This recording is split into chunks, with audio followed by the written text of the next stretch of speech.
Did you ever wonder? I do. Did you ever wonder why the sun always rises, but the stars never fall? Why dry land is never satisfied by water? And why fire never says enough?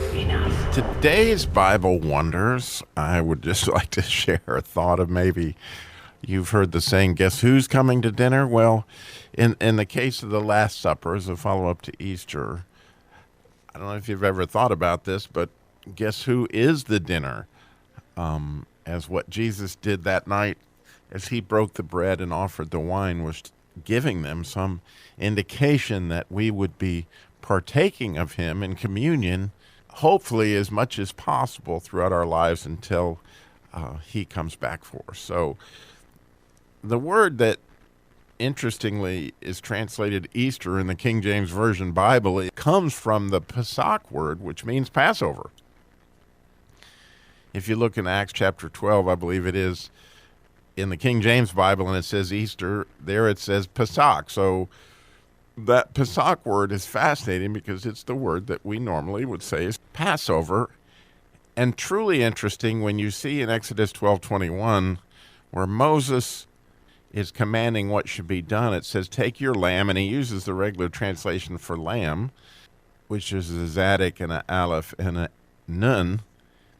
But then he says, according to your families, and kill the Passover, which here he says, kill the Psach, which is the Paschal lamb. In other words, they killed each of them their own Paschal lamb, according to their families. And then we know that they ate those lambs.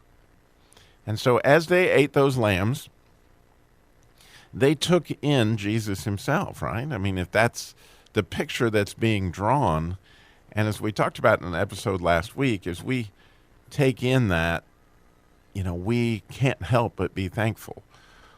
Well, if we back into the word Psach, it's interesting to me because the last letter in the word means life. It's a het.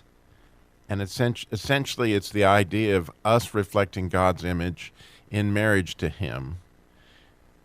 The second letter is a Psamic, which means this is where we get our marriage, our support.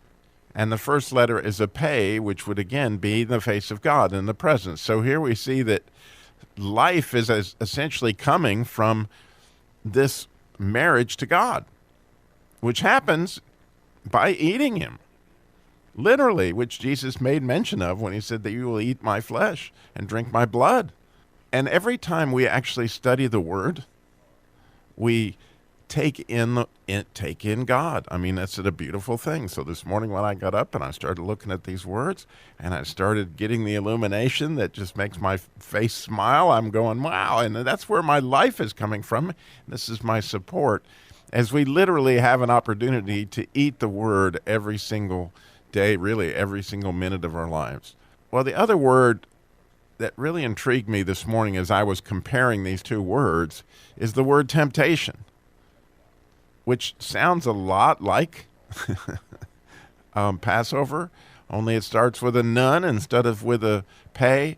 It sounds like nacah, and it has a similar makeup, but it starts with the letter Nun, which means faith or seed, and interestingly, then it has the Psamic, and then it has a He.